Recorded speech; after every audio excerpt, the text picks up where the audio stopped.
Hi, everyone. Thank you for joining me. My name is Wenjia Wang, and I'm a PhD candidate at Florida International University.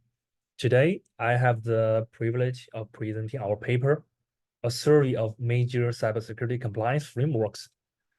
So this work is a collaborative effort, and I'd like to acknowledge the contribution of my co-authors, who are also my co-major supervisors. Dr. Sajadi and Dr. Rich, whose insights and guidance have been invaluable. So this presentation will cover the key findings of our study and discuss their implications for organizations who aim to follow one or multiple compliances to enhance their cybersecurity posture. So first of all, let's talk about our motivation. Organizations today face a daunting challenge, navigating the complexity and the multitude of cybersecurity compliance standards. So what is compliance? Compliance is the rules that keep everything in check. Some compliances are forced by laws, some are not. But if your company wants to do business legally and smoothly, you will need to follow compliance standards. So organizations are struggling to keep up with these compliance. Mainly, there are two reasons. First, compliances are constantly evolving. Second, in many cases, one organization has to follow multiple frameworks at the same time. And every single compliance requires a unique set of procedures, which can be overwhelming and resource intensive to manage. So what if they could be compliant with all their target standards through one comprehensive approach, a once-for-all solution? So our research addressed this issue by exploring the potential for a unified framework. By doing so, we aim to simplify the compliance process, allowing organizations to enhance their cybersecurity measures more efficiently and effectively. This would not only reduce the burden of compliance, but also ensure a more robust defense against cyber threats. So to address this, our study evaluates 7 major cybersecurity frameworks, including SOC 2, GDPR, PCI DSS, HIPAA, CIS Controls Version 8, NIST CSF, and CMMC 2.0.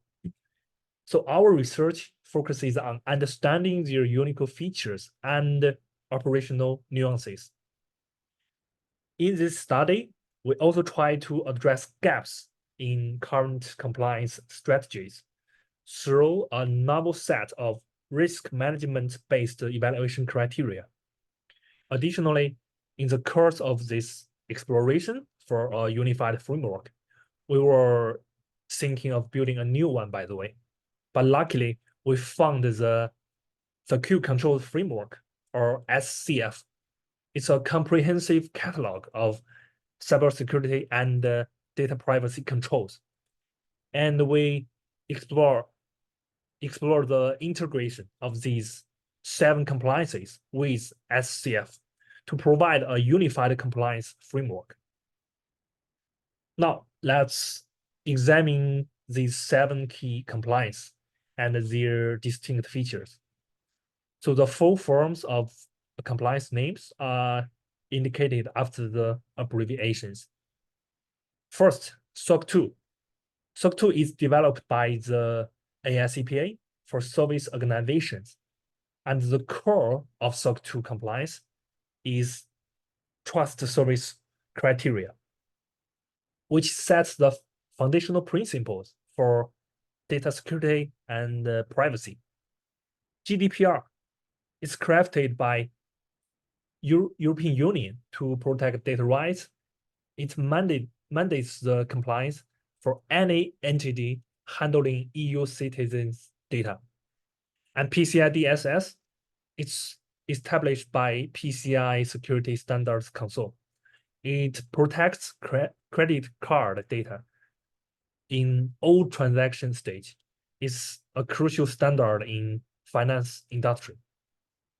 And then there is HIPAA, the cornerstone of healthcare information privacy and security in United States. The CIS Control Version 8 is built by Center for Internet Security. It provides a prioritized approach to actionable secure controls. And then NIST CSF. This one is an adaptable framework that crosses into various sectors. NIST CSF offers flexibility in cybersecurity practice. Lastly, CMMC 2.0. It is a security maturity model designed by US Department of Defense. It's designed to evaluate the cybersecurity posture of defense supply chain. It is not a law, but you want to do business with DoD, you have to be compliant. So after we get a good look at what these compliances bring to the table, the next step is to wave them into the Secure Control Framework, SCF. But first, why we build a set of criteria? It's like when you are building something, you need the right tool. And our criteria are tailored tools crafted to get deep into how these frameworks operate, how they manage risks, and how they can talk to each other within the SCF. So it's about making sure we know the strengths and weakness before we try to unify them. So we constructed 12 main criteria. Each of them is split into 2 sub-criteria. So in total, there are 24 questions to address the cybersecurity frameworks. Also, these criteria are designed focusing on risk management because in essence, compliances are designed for risk management, right? For organization to mitigate risk in the digital realm.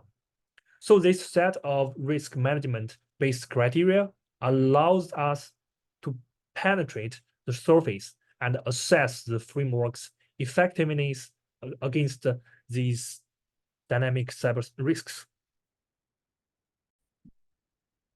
This set of criteria is designed to be universally applicable, enabling the evaluation of any compliance framework beyond just the 7 discussed in the paper.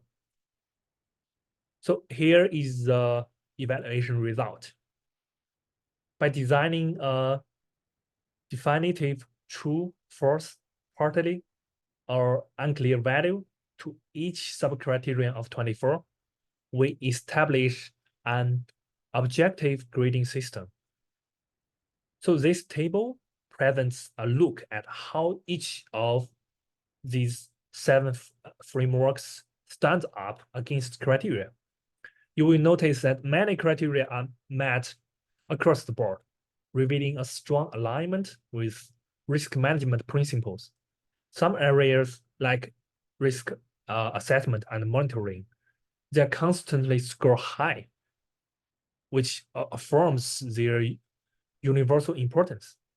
At the same time, this set of criteria not only serves as a tool for comparative analysis to review the strengths and gaps of these frameworks, but also when organizations are looking for a security standard, it can be a guide, to navigate them to find which frameworks align best with their specific risk management needs and objectives. Now let's look at the last key point of this study, SCF, the Secure Controls Framework. So SCF has 33 security domains, 1,175 specific controls. It is a framework for framework. It's a meta framework. So SCF is developed to provide a unified approach to managing cybersecurity and data privacy, simplifying compliance for organizations subjected to virus regulations. Of course, it's not perfect, but SCF is a living open source framework. Anyone can contribute to improve it. And here, this table is our contribution. We have distilled SCF into a more approachable format by aligning its 33 domains with the 7 major compliance frameworks studied. So this distillation contributes to a clear understanding and integration for organizations looking to adopt SCF. Remember the motivation of the study? We wanted a unified framework, a once-for-all solution, and here it is. So this URL to my GitHub is a mapping of all the controls for SCF directly to 7 compliance frameworks we have been discussing. So by following this mapping, organizations can streamline their compliance efforts. Instead of tackling each framework separately, they can meet multiple compliance requirements through one coherent set of controls. So this is a blueprint for multiple standard compliance, simplified and accessible for all. In conclusion, our study breaks down complex cybersecurity frameworks and offering clarity on how they handle cyber risks.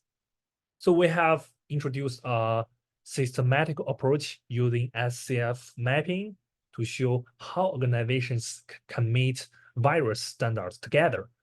So looking ahead, we will focusing on refining these evaluations and apply our findings to real-world scenarios to ensure our strategies are not only robust, but also practical. That's all. Thank you all for joining me today. Please feel free to ask questions and reach out via emails.